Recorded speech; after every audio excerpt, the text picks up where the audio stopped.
Hey everyone, Dr. Maya Ellison here. Welcome back to the BioSync Academy. Today, we're doing something urgent and simple. I want to stop you from fighting your brain.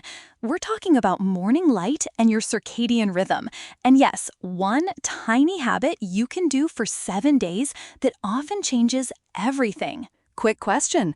Are you the person who sleeps 7 to 9 hours, but still hits snooze like it's a sport? Or who's wired at night and dead in the morning? You're not failing. You're not lazy.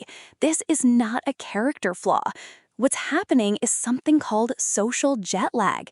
Your social schedule and your biological clock are on different time zones. Your brain is literally a timekeeping organ, and its main clock is set by light, not willpower. Okay, let's get a little sigh, just enough so it makes sense. Deep in your brain, in the hypothalamus, there's a tiny structure about the size of a grain of rice called the Suprachiasmatic Nucleus, the SCN. It's the master circadian pacemaker that coordinates sleep-wake cycles, hormone timing like cortisol and melatonin, body temperature, digestion, the works. And how does the SCN know what time it is? Your eyes. Not just for seeing, there are special retinal cells called iPRGCs, intrinsically photosensitive retinal ganglion cells containing melanopsin. They don't form images. They measure ambient light and send the brightness signal straight to the SCN via the retinohypothalamic tract. Their peak sensitivity is around the blue cyan range, about 480 nanometers, exactly the color of morning sky. So morning light gives your brain the start signal. SCN kicks in, cortisol rises in that helpful cortisol awakening response, melatonin drops, and your organs get the memo. It's daytime. Darkness gives the stop signal. Melatonin rises, temperature drops, repair mode starts. Simple script: light in morning, start day. Darkness at night, prepare night. But modern life flips the script. Indoors during the day, you get dim light, often 100 to 500 lux, while outdoor daylight ranges from 10,000 to 100,000 lux. Even cloudy skies are many times brighter than indoor lighting. And then, bam, you stare at blue-weighted screens at night that iPRGCs love, and your SCN thinks, wait, morning? You've turned your home into a micro-casino for your circadian system.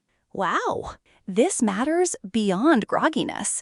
Chronic circadian misalignment is linked to metabolic problems, increased cardiovascular risk, higher rates of depression and sleep disorders, and measurable dips in reaction time, memory, and concentration. Even a 1 to 2 hour mismatch can impair performance in lab settings. So yeah, this is urgent systems-level stuff, not just being tired. Here's the good news and the single non-negotiable action, the 7-day Morning Sky Challenge. For the next 7 days, within 30 minutes of waking, step outside, look toward the sky, not at the sun, for 10 minutes. If it's very dim out, extend it to 15 to 20 minutes. No sunglasses if you can avoid them. Glasses and contacts are usually fine. You see, it has to be outside because glass filters light intensity and spectrum. Outdoor sky delivers tens of times more retinal stimulation than indoor light or light through a window.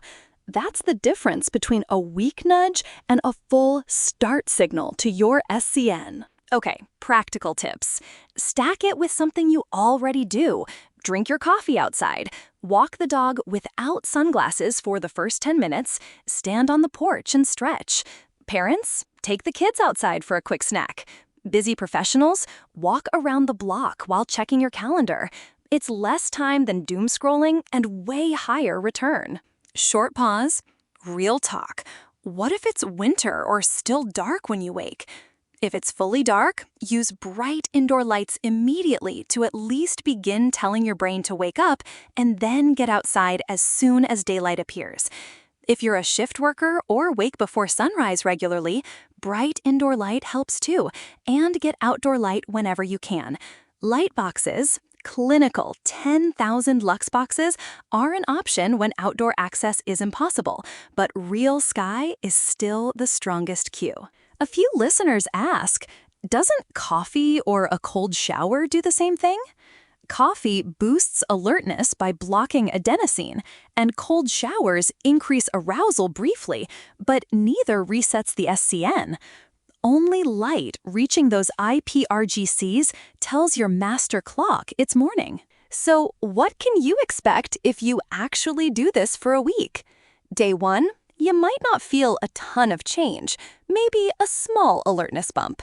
By day 3 or 4, you'll likely notice shifts, waking closer to or before your alarm, a bit more steady energy mid-morning, and feeling sleepy earlier in the evening. By day 7, many people report easier sleep onset, less of that 2 to 3 p.m. crash, and clearer focus in the morning. Full re-entrainment can take longer, but a week gives you a clear read on progress. I want to reframe one myth. I'm just a night owl.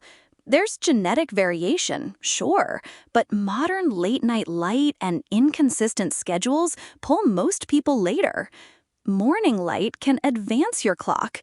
No, it won't necessarily turn you into a 5 a.m. person overnight, but it will reduce misalignment so nights feel sleepy and mornings less brutal. All right, before we close, quick homework. For the next 7 days, 1. Within 30 minutes of waking, go outside and look at the sky for 10 minutes. 2. Track 3 things. How long it takes to fall asleep on day 3 and day 7, whether you wake before your alarm, and whether your afternoon crash changes. Small data, big insight. By the way, this is foundational. Once your light clock is nudged into place, you can layer food timing, movement timing, and focus windows. Skip this step, and advanced hacks are like installing new apps on a frozen phone. Okay, get outside tomorrow. 10 minutes, no phone scrolling. That's your firmware update. You don't need more willpower, you just need a better signal. I'll be right here with you. Tune in next week and tell me what shifted. Thanks for listening to the BioSync Academy. Go see the sky.